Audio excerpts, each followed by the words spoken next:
Come join Kyle, John, and David as they go through what's on the playlist. Find out what's everyone's favourite at Chicken Soup for the Soul Entertainment. We have a few segments, to be honest.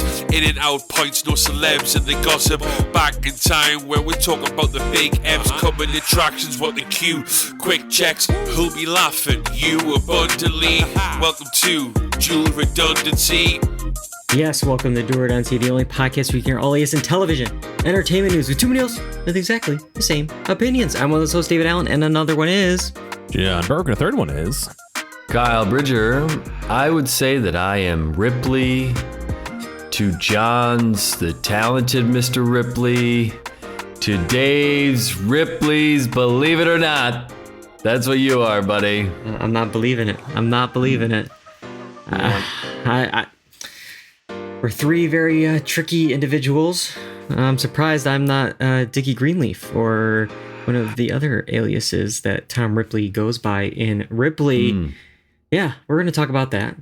That's a little bit of an old show, but we're catching up on things from the spring and summer here. We got, let's see, The Boys just recently concluded season 4. The Bear concluded season 3. We got some movies to talk about, video games, a lot to get to tonight. We have this first segment, and I don't know what it is. John, what is it?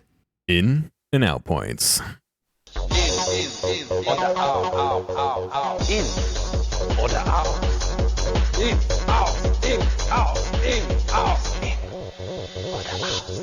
Yes, it is in and out points. We're going to start off talking about Marvel because they had a big weekend. Not only did Deadpool and Wolverine deliver over $200 million domestically for an opening weekend, which is the highest for 2024, and also for any R-rated film ever, but we also have a few announcements from Comic-Con. First, Kevin Feige announced that we will have 2 Avengers films coming in May 2026 and May 2027. And both of them will have the Russo brothers returning to direct. The latter film is subtitled Secret Wars, but the first, which was initially Avengers The Kang Dynasty, has now been retooled and renamed as Doomsday. Avengers Doomsday and Avengers Secret Wars. We got 2 big things. But the question is, who is playing the titular Doom? Dr. Doom here. We got to figure, we got this date, May 2026. It's coming up.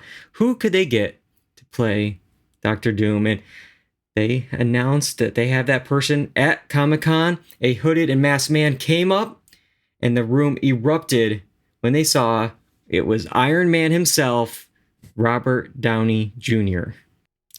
All right, we're going to break this down. We are not Marvel. We are not comic book experts.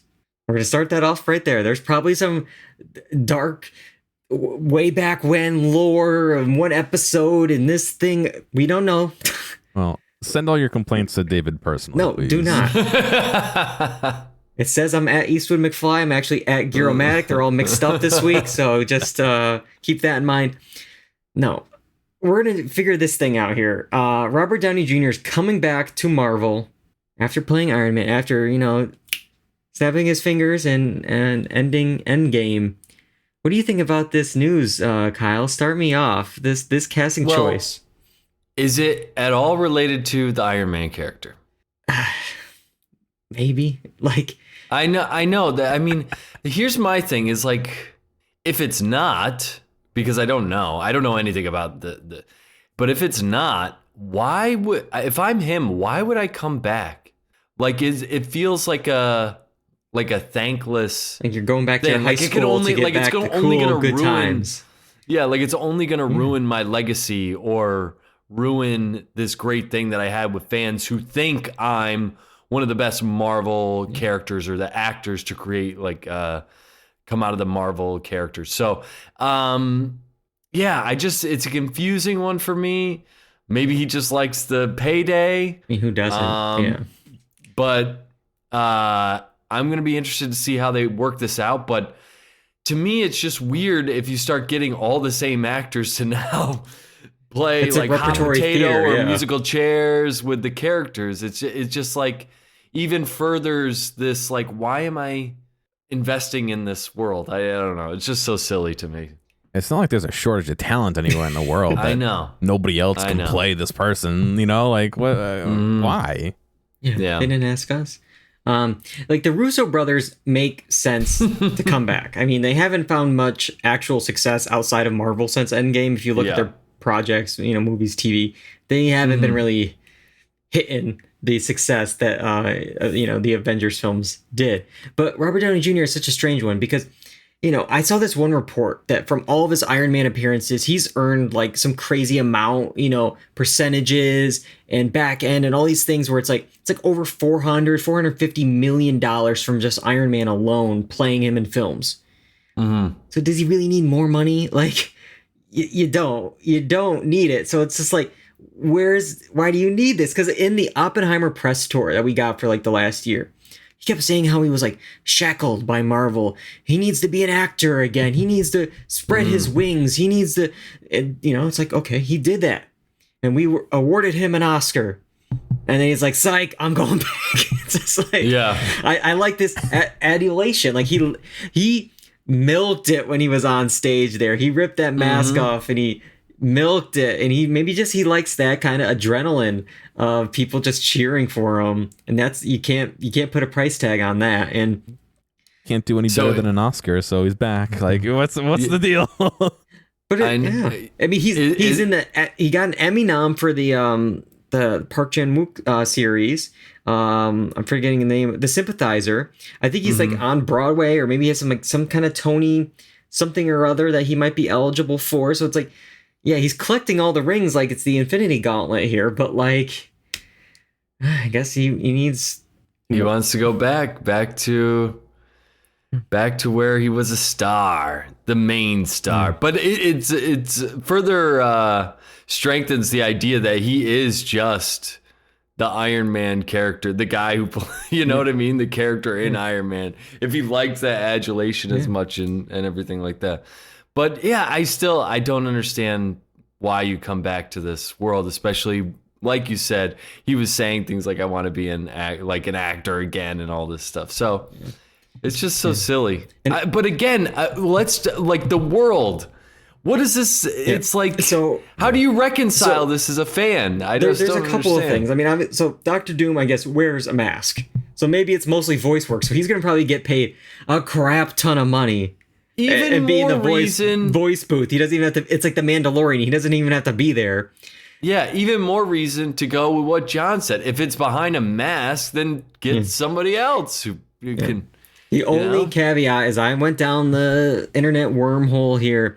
It could be something with the multiverse of it all, because in some comic book storyline, something or other, there's a Doom Iron Man connection where it was an evil Tony Stark variant that is Dr. Doom in that. So maybe they're going with that storyline.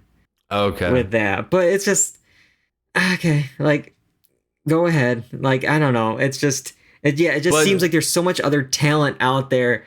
Yeah.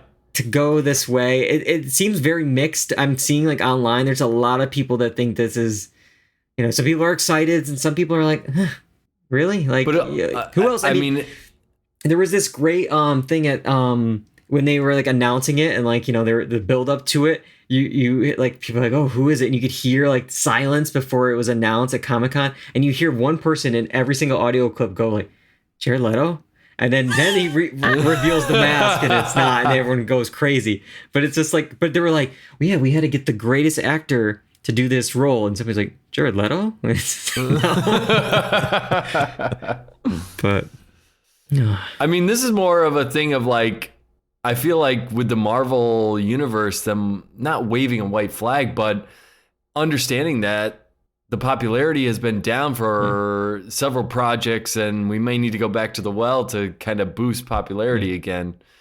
Because they've been struggling with an emergency, you know, break glass, and they, okay, Russo brothers, you know, Robert Downey Jr., you know, like, let's just, but can you remake magic? Like, I think the whole thing about the Marvel universe toward the most recent installments is like, you're getting used to the formula, what it looks like, how these films, there's a formula, a way that they're done, and I think that starts to feel stale after a while. Hopefully they can do something new with it, but I don't know. Speaking of stale, and maybe an actor can't say no to a paycheck. Back in June, when we discussed the Dexter prequel series, Original Sin, I said how they should get Michael C. Hall to be the narrator of the show, as like a Jim Parsons and Young Sheldon type situation. Well, Comic-Con confirmed he's going to be involved in Original Sin as like the voice, the narrator of Dexter there in this prequel series. But wait, that's not all. Michael C. Hall will also return to star in a present-day Dexter series called Dexter Resurrection. Now, Original Sin takes place in 1991. That's slated to premiere, sometime maybe like later this year, December. While Resurrection will be sometime next year. So we're getting double Dexter now. You thought Dexter was over, and then it came back, and you thought it was over. But then it's back, and it's back again. John, are you excited? It was over after season 4. I mean, let's be honest. It was. No, I'm not, and I'll tell you why. I don't even remember if I finished the most recent True Blood, whatever it was. No, New Blood, yeah. New Blood, right? I don't even remember if I finished it. Like, I watched almost all of it. I know that. I don't remember if I finished it. And if I can't remember if I finished your show, it's not hitting. I mean, you know what I mean? Like, even though I know they're trying to be more like the earlier seasons of Dexter, I don't think it's doing well for me. I'll give it a shot. I'm not. The ship's like, it hasn't sailed yet, but it's the gangplank's starting to be removed. Like, I don't know how much more I'm willing to sit here. The garbage bags are being thrown into the ocean here, I guess, at this point. I don't know. The Original Sin, I'm not looking forward to. Like I said, I'll give it a shot. I'm not looking forward to that. The Resurrection, maybe again. It's one of those things where it's like we were talking about quitting while you're ahead with some of the, earlier. It's like Michael Jordan came back and wasn't as good, or whatever. Like it doesn't work a lot of the time, and I feel like, yeah, I'm sure that he needs the cash. I mean, he's been through a lot since they filmed Dexter and all that, but there's no other projects that are worth your time, worth your money. I mean, I think he was a theater guy too. I mean, he also did, obviously 6 Feet Under. Like, he's a very talented actor. That other one with the gated community where there was, what was it, a murder or something? I forget what it was. He did something that we watched like 2 or 3 years ago as well. So he's doing stuff, but I don't know. Is Showtime lacking cash too? They definitely are. They definitely. Yeah, I don't even know if Showtime will be on. Showtime Resurrection. That's what this is gonna have to be, pretty much. Showtime is being propped up only by Dexter.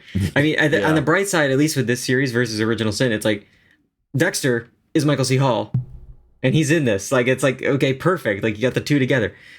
You mentioned, John, that you didn't finish New Blood, and I'm going to spoil New Blood for anyone who hasn't finished it, maybe like you.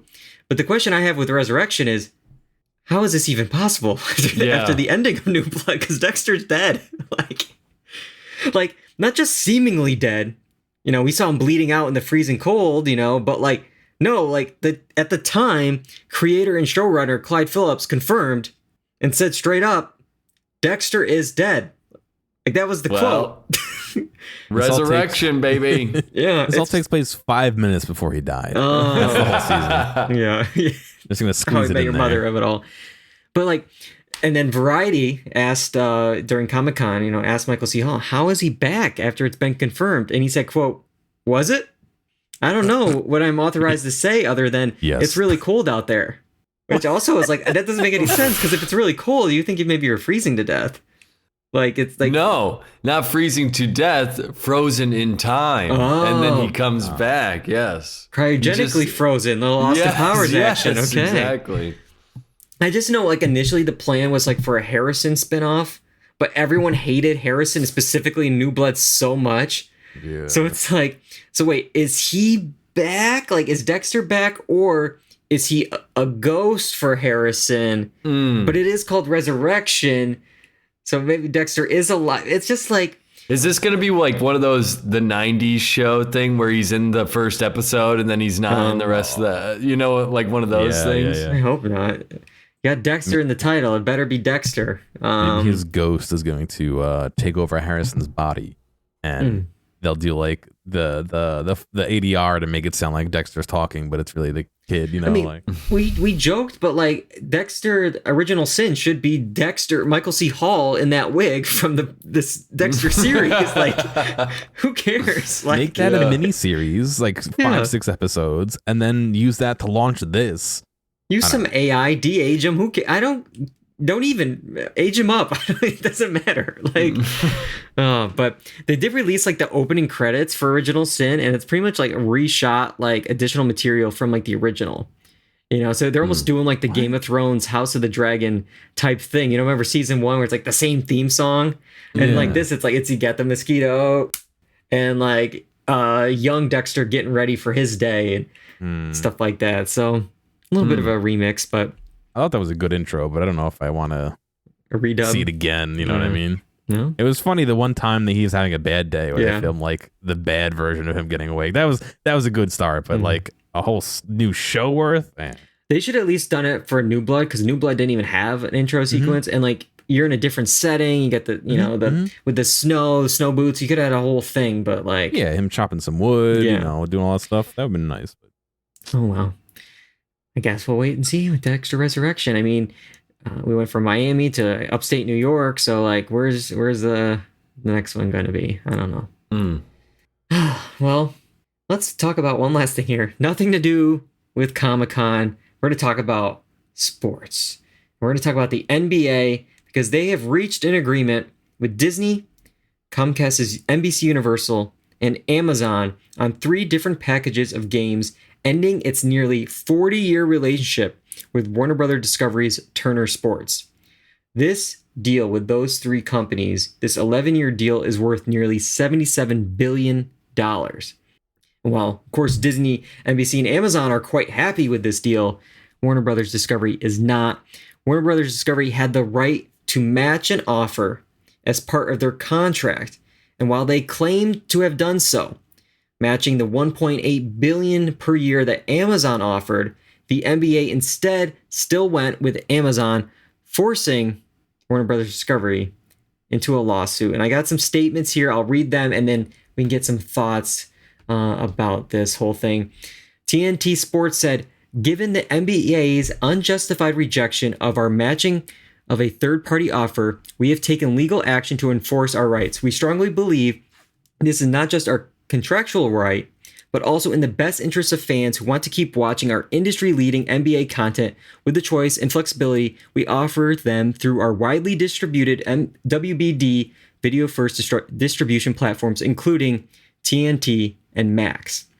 TBS properly matched the Amazon offer by agreeing to telecast the games on both TNT and Max. The Amazon offer provides for cable rights, including TNT rights, because the offer is for games that TBS currently has the rights to distribute on TNT via non-broadcast television, which includes both cable and internet. So pretty much, it's like, hey, we got internet, we got cable, we're offering it here, and I mean, is there more to that? I got the NBA's response. They didn't see it as a match. Throughout these negotiations, our primary objective has been to maximize the reach and accessibility of our games for our fans. Our new agreement with Amazon supports this goal by complementing the broadcast, cable, and streaming packages that are already a part of our new Disney and NBC Universal arrangements. All 3 partners have committed substantial resources to promote the league and enhance the fan experience. So they're saying it's like, we got Disney, we got NBC, like Universal, we have all these other companies that are going to put these games everywhere. Yeah. But also, I mean, the whole thing is like, that statement's all well and good by Warner Brothers Discovery, but you had the CEO of the company go, we don't need basketball. We don't need the NBA. So if you're the NBA, you're probably thinking, okay, they don't care. We'll go to this other one. They're not going to put the time and resources into it. Yeah. So if you don't need us, clearly we'll take our little league and we'll go elsewhere. Because it's nice to hear all those things, but it would be like, well, where was that, when we first started these negotiations, or how come you didn't let us know that, this inside the NBA, this program that's highly touted and they've been there forever. How come you haven't been saying that from the start? So it's so silly that Warner Brothers Discovery has to sue to be like, they must choose us. Yeah. It's such a weird thing. We're suing you to get back onto our thing. That seems like the most healthy relationship. Yeah, I was gonna say, to be to sue ever. a business partner, one that you were still working with because you still have games to show with them. Because like after it, it's like, after you sue, and it's like, let's say they win, it's like, oh, like now we're friends again, and they're like, yeah, screw this, we just spent millions of dollars in legal fees over this. Like, no, and you bring up the point with like Zaslav, like you're saying, oh, we don't need the NBA. He also said something else, because they've been saying, maybe they don't want to be a part of this sinking ship, because just a week or so ago, there was talks that recently merged Warner Brothers Discovery may split its linear networks from its studios and streaming to help its stock price. Mm-hmm. Just a week or so ago, they pretty much said, yeah, we might, separate streaming and linear. Hello, you said you need both with this deal. Like you said, yeah, we have linear and streaming. But like literally a week ago, you said we might not do that. Yeah, what a mess. Yeah, they're a mess. And I mean, the NBA is probably like, hey, we already had this deal with Amazon. We've got these other streaming sites or networks that are willing to work with us. So why bother at this point? It's like we've got a better option over here. Because Amazon has also, the NFL, it has MLB now, it has a bunch of other live program, so it has a proven track record at this point. So, I think Warner Brothers Discovery really messed this up, man. Yeah, I would have to double check. I'm pretty sure like Amazon, obviously you can buy the Amazon monthly package and get Amazon Prime, which is pretty, expensive, but you can also just get Amazon Prime Video if you just want that. And I believe that is cheaper than Max. Definitely cheaper than your cable subscription. So I don't know if Warner Brothers Discovery really has too much of a case here. It's like, we're offering all this stuff. You're saying you are maybe splitting it, and who knows, maybe not even be around for this 11-year deal or whatever it is. We're going to go with what's proven, and it reaches more customers and is cheaper for them. I don't know. Yeah. What a mess. All right. We have so much to talk about that we're going to just kind of jump around, jump in and out of certain shows, movies, video games. And that segment is Quick Checks. All right, here. So we're going to go around maybe once or twice here with what we've been watching, catching up on this past summer. We're going to start off with The Bear. That's my pick here, what I've been watching. June 26th, all 10 episodes dropped on Hulu. And I was going to come on here and, explain the season, where we left off, who's this there. Was this even really a season? What actually happened this season? Yeah. I like The Bear. I like this show. I was really disappointed with season 3. I'll say a pro for them. They are consistently on every year in the summer.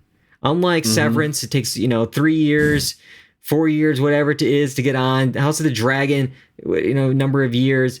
The Bear, every summer, it's on. Good for them.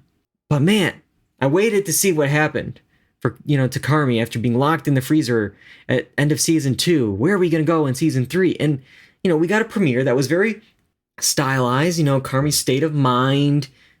I'm fine with that. It's a fine way to start a season, especially with a binge release. So that means like, okay, maybe that wasn't for me. I got the next one to get right back to business, right back to the restaurant. What's going on? But man, a lot of this season felt like that episode. And it just felt very disjointed. They had two other very stylized episodes. Bottle episode is not the correct term, but these like standalones where, they tried, I think, to capture the lightning in the bottle that was Forks from last season with Evan Ross Bacharach's character, and Honeydew, the one set in Copenhagen. They tried to do that again. And they did that with the episode focusing with Lisa called Napkins. You have the one with Natalie and her pregnancy and the birth and Ice Chips. But they weren't, I feel like, as successful as those episodes. Maybe it was the character choices. I'm not sure. But it's just like, I think they were trying so hard to capture what made season 2 great. You had so many guest stars. You hit, obviously, season 2 with Fishes, so many at that dinner table. And this season with some of the guest stars, it's like they pulled me out. The John Cena. Yep. He doesn't fit into this world at all. Yep. He's not a brother or cousin or whatever. And that makes no sense. That's John Cena. I can't unsee John Cena. So it's like those are just pulling me out this season versus, in prior seasons where it felt more natural. And I don't know. It's like all season, it's like Sydney, unsure of this decision. Is she going to sign? Is she not going to sign? Is she going to be a partner? Did we even get an answer after 10 episodes? No, we did not get an answer, no.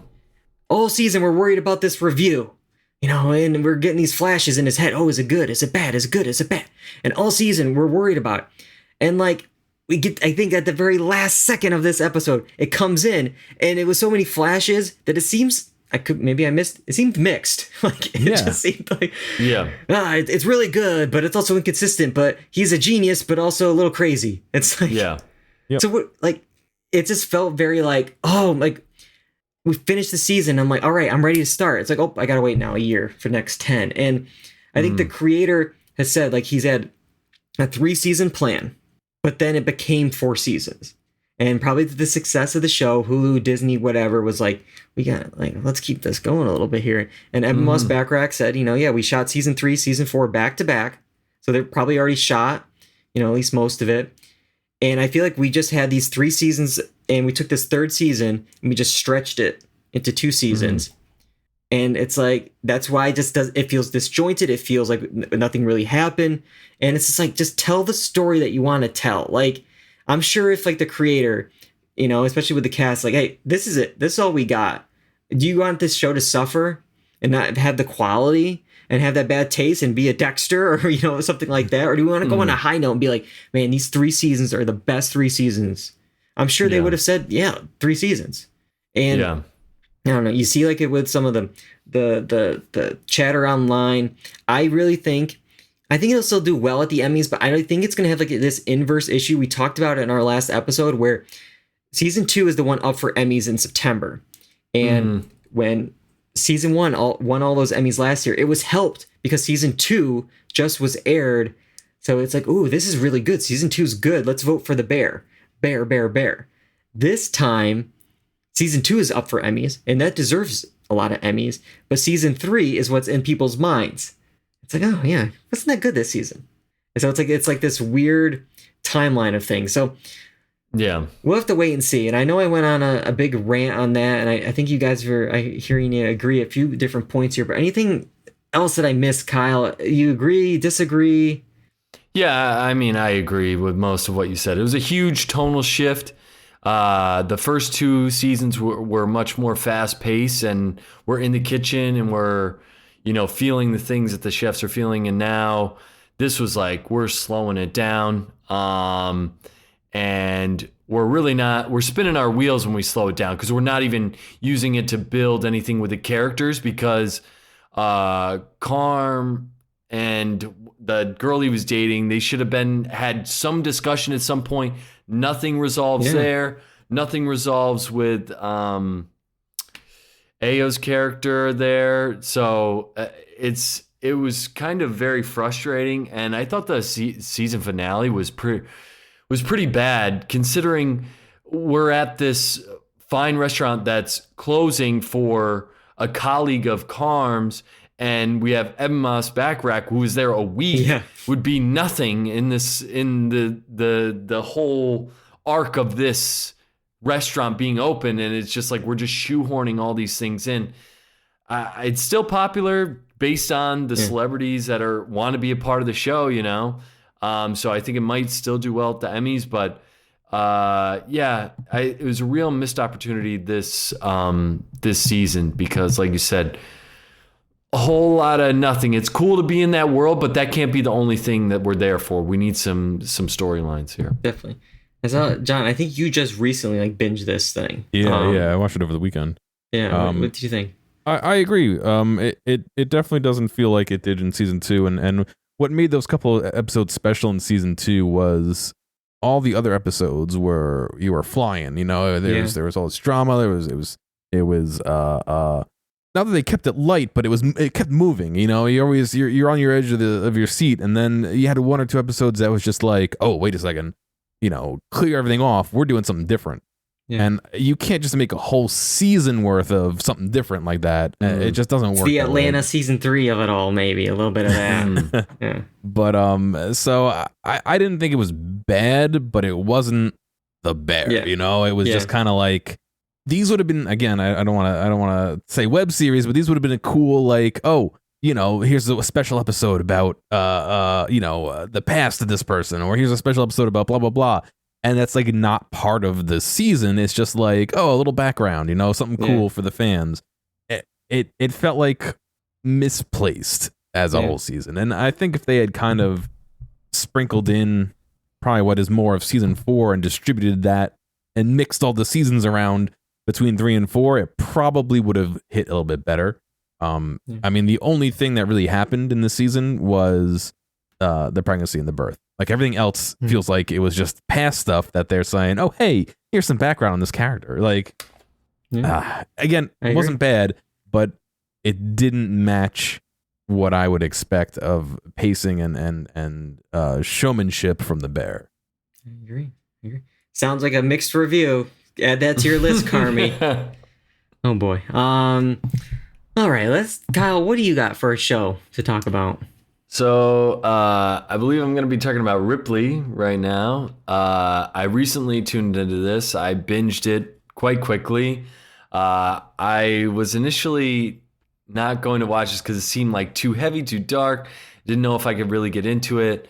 But once you got to know the characters and everything, it was very head first, who done it, edge of your seat, trying to figure out how this guy Ripley is basically pulling off these aliases and, you know, ripping people off, and he's just shisty, shady dude. And throughout the show, you can sense it from all the other characters that are around him, and yet he still seems to be getting away with stuff.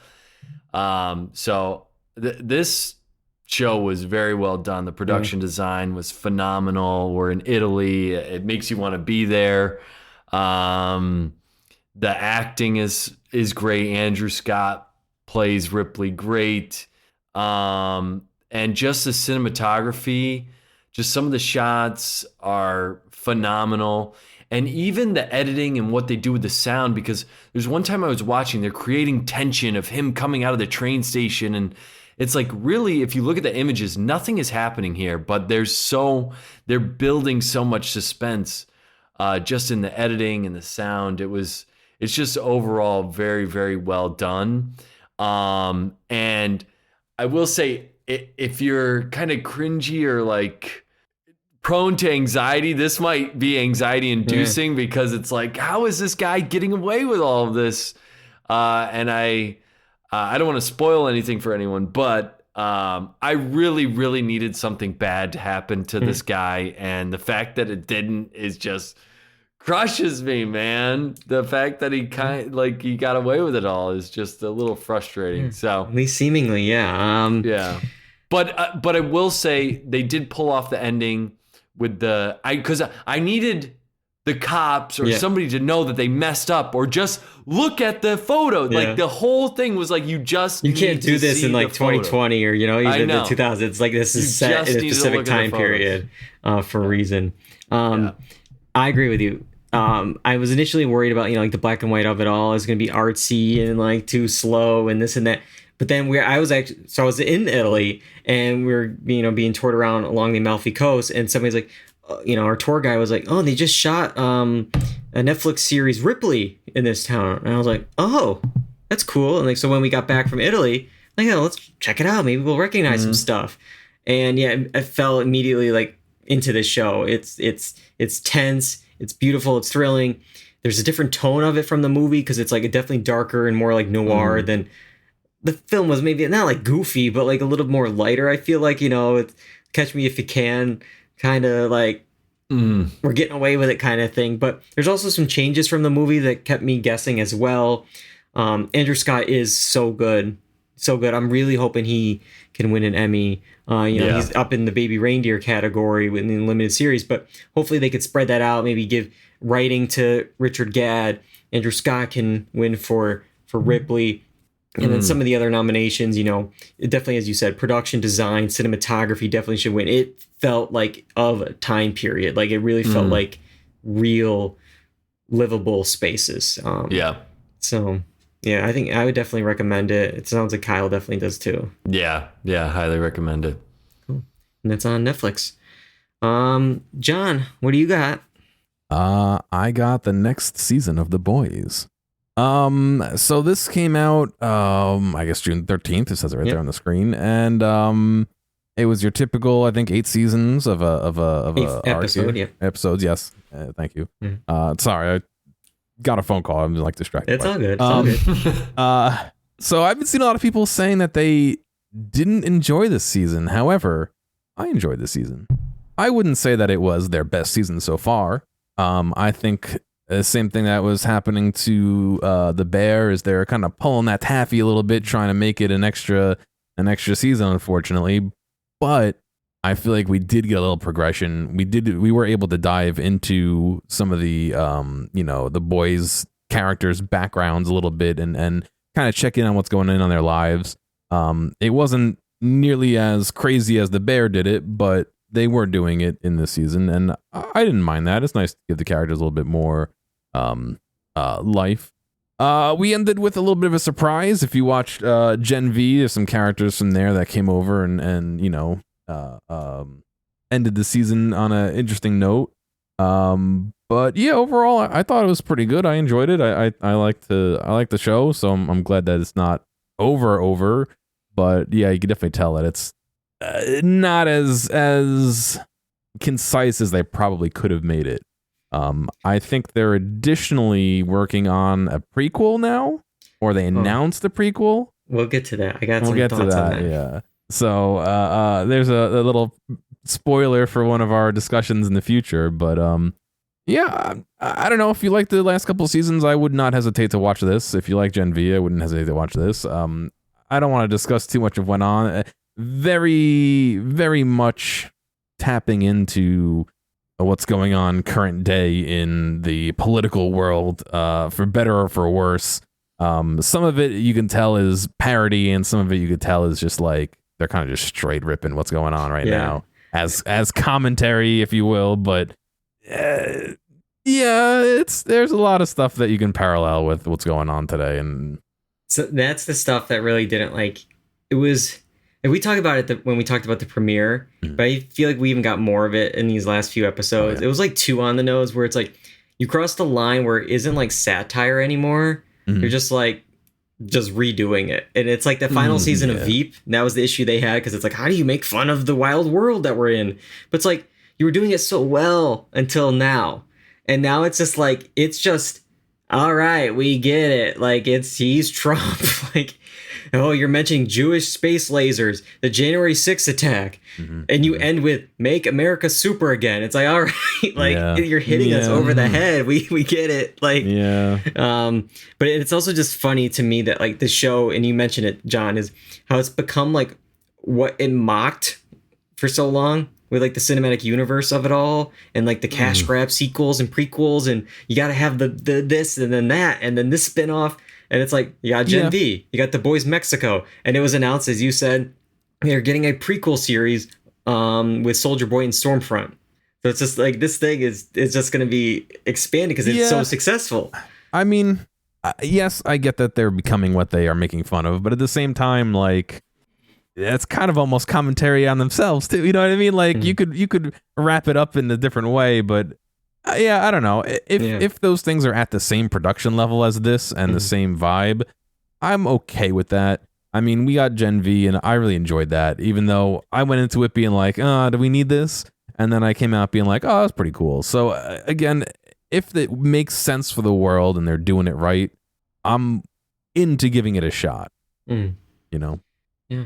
But, and I mean, yeah, this season was some dark stuff still. I mean, the stuff with we previewed it when we saw the end of season 3 with what Homelander did in the crowd, and it's like, oh, where do you go from there? With he can do whatever he wants, and we see a little bit of it. Like the whole scene in the cellar lab was so tense, and it was just, God, where is this going? How can it possibly get worse? And it does. Yep. And his whole plan this season to like overtake the president. Initially, it involved the VP, but once she's dead, it looks like, well, that's it. That's over for Homelander. It's like, well, actually, we got the president on tape talking about killing her for a different reason, a legitimate reason, but he's arrested. And so it's like, oh, Homelander does win. And that, I guess that is the one thing that, as much as they are so close to how, America is now, present day USA, it's like, they didn't get that memo. I mean, presidents have absolute immunity and can do whatever the hell they want under presidential power. So, I mean, I guess in that, our world is, but like, oh boy. But, yeah, so it's going to be really interesting to see, the next season is the final season of The Boys. I'm assuming, it's going to be them really trying to finally take down Homelander. There's maybe a hint of it where maybe it's going to be Homelander's son. Like they're kind of like, oh, we need you to do this. Maybe that's part of it. Do you have any other ideas, John? I'm just thinking that as much as this, again, this season felt like a little bit of a slower season and maybe a little bit of a dip from the norm.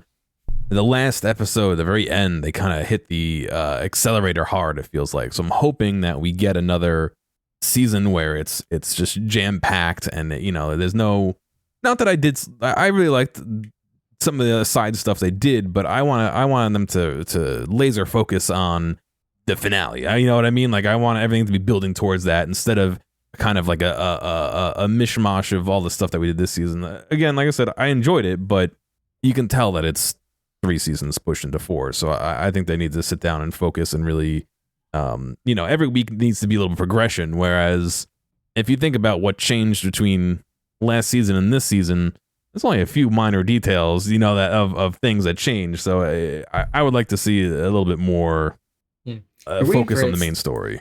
At some point, I mean, the amount of times that the boys and Huey and all them can get away with what they do, it's just like, it's kind of like the thing in all movies, all like, villain movies, where it's like the villain has you, gun to your head, and it's like, I'll let you go, I'll get you later. And then it's like, just do it now. And that's where it is with, I feel like at the end, it's like Homelander should have just came down, lasered their heads off, and it's like, all right, I don't have to worry about the boys anymore. Yeah, pretty much. Yeah. Also, I feel like the boys has a problem with, like, they've got so many characters at the moment that it's like some of the storylines, I'm like, I don't really care about this. Can we move it along and get to the more interesting stuff, especially when these episodes are plus an hour, One thing I will say I was disappointed with this season. I've been hyping it up for a while. I was really excited to see Jeffrey Dean Morgan join the show. Just disappointed that it was. I mean, it was a good twist, but that was pretty much the only use for. Yeah. I wanted him interacting with folks. I wanted him talking with Homelander, talking with Huey. Like, I wanted him being JDM, doing his thing, and it's like instead it was just the two of them. But oh well. Maybe he'll be in a prequel. We can hope for that. All right, let's go around the circle again here. We did TV. Let's talk about movies. I'm going to talk about Twisters. It's the number 2 movie right now, and it came out July 19th. It's the standalone sequel-ish to Twister from 1996. It really hasn't nothing to do with it, but it's like the same movie. It's kind of confusing. Like, you don't need to have seen Twister to understand this movie. It's a fun summer blockbuster. It's exactly what you think it is. It's not reinventing cinema, but I had a lot of fun watching it. It's a disaster movie that's kind of like a rom-com in disguise. You got Daisy Edgar Jones, you got the tornado wrangler Glenn Powell. It's the two of them, these unlikely folks coming together. I know, Kyle, I'll have to ask you right now. The internet's really mad that they shot a kiss scene at the airport. Oh, geez. Yeah. How dare they not show it? They cut it out. How dare they not show it? But I don't know. Like the first movie, you got some science, but you also have some mumbo jumbo. Like I think it could have used a little more goofiness. I needed it's like that's even saying when this film has a truck that launches fireworks into tornadoes. You have a guy yelling about twins when he sees two tornadoes. You have a Paul Scheer cameo. Like, it already is goofy, but I had a little more 1996 goofiness. But the film is, it has some serious stuff. It's not afraid to kill some people off. Really thought, this is in the first 5 minutes of the film, so it's not really that big of a spoiler, but like, really thought at least the boyfriend of the group would have survived the initial F5 there, but nope. All of Daisy's friends just gone. And I don't know, you got some similarities to the first, there's no drive-in where the tornado goes through, but there is a rodeo scene and then later a movie theater at the end. To me, it really felt like they were setting up that Daisy Edgar Jones's character was going to be Helen Hunt's daughter in this film. They're dressed very similarly. There's that barn dinner scene, where they're going, getting some food after some bad twisters. It's like, it just felt like that's what they were going for. And maybe they didn't get Helen Hunt, and then they just kept, I don't know, like it's weird because like they exist in this world because they have Dorothy, they have the tech, they show it in the first beginning, and then later they have the Oz references with the trucks. So Dorothy and what they did in 96 exists, but they don't really talk about them or even like, oh, my hero, Bill Paxton, it's just like, nope, it's...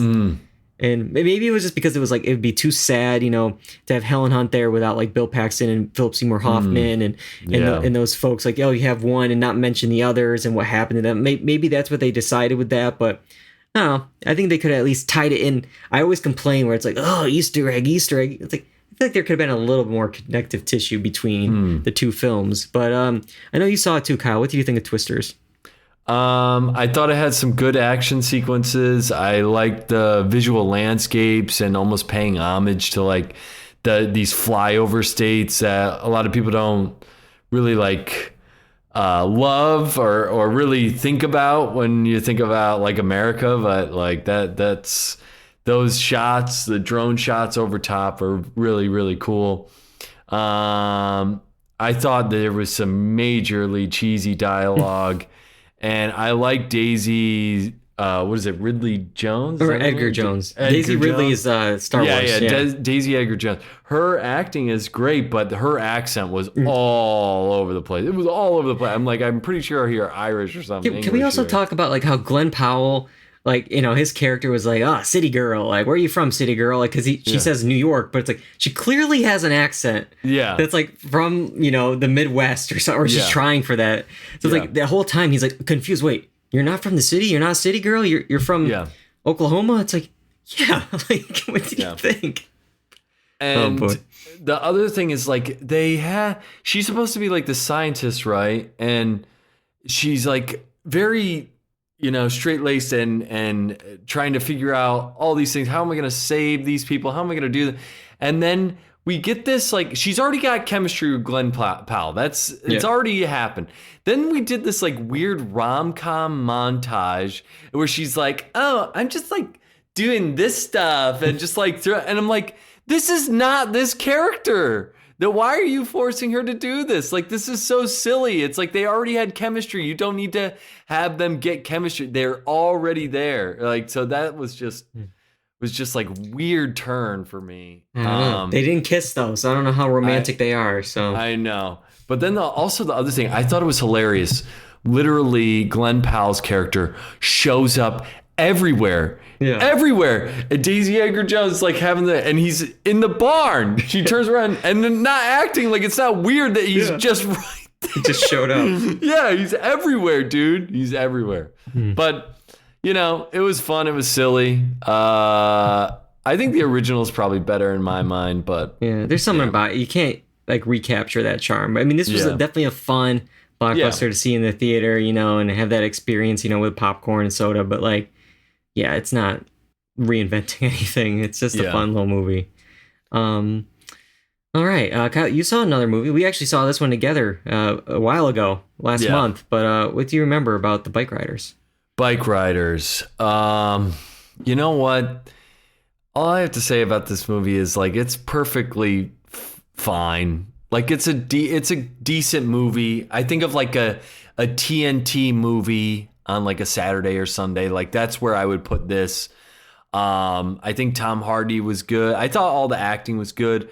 I really like Jodie Comer. She made me feel like I was like back home with her accent. I'm like, this is like there was a lot of talk about that accent, and people are like, is this real? Like, is this over the top? But like, then they play it, and it's like it matches the real person that they based it off of. Yeah, it's that Midwest vibe. So, I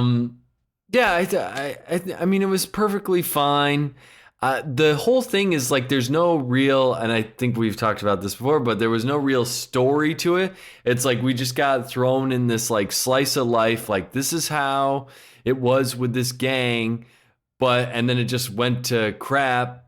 And then here's some end credits and here's what they actually look like in real life. It was just so odd. It's just like almost like it's a little slice of life kind of fake like documentary. Yeah, it was just very interesting that there wasn't some real concrete story of like, you know, how this gang affected each of them it's interesting because it's inspired by a photo book of the same name, and you know we get this interviewer interviewing Jodie Comer's character, which you know I guess there is some interviews mixed in with the photos, but like I'm sure a lot of it was you know taking liberties about this motorcycle club, a fictionalized version of another one. Like it's very you know it's definitely picturesque. I mean you see the photos at the end and how it inspired the cinematography, and it's like yeah okay I could see the comparisons. And as you said, Austin Butler, Tom Hardy, you know Jodie Comer, all really good cast. I want even more from the ensemble. You got Michael Shannon in the ensemble, and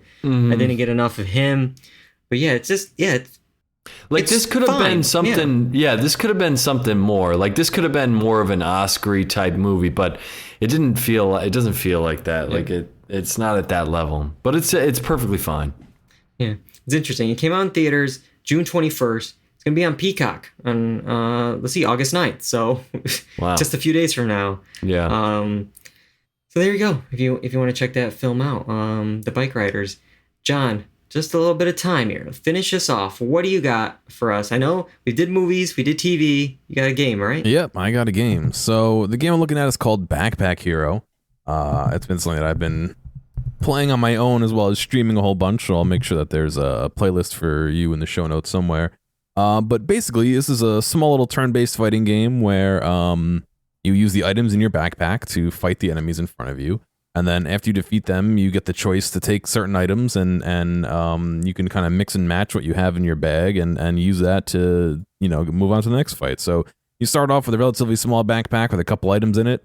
And as you progress, it gets, you know, you can increase the size of your backpack. You can get more items. The items interact with each other in certain ways. So you might get a bow and arrow that, you know, you use the bow, which shoots the arrows, which are separate items, and depending on how many empty spaces are next to the arrows, you get more damage, or you might get an interaction where one item causes all the items you've used so far this turn to reset so you can use them again, or stuff like that. So they all have very weird interactions with each other. You can have certain items that are cursed, that maybe they have to be touching the edge of the backpack, or they can't be touching a certain type of object and all that. So it's very much a space management as well as a turn-based game. And then on top of that, there's 5 different characters you can play as who all have vastly different play styles.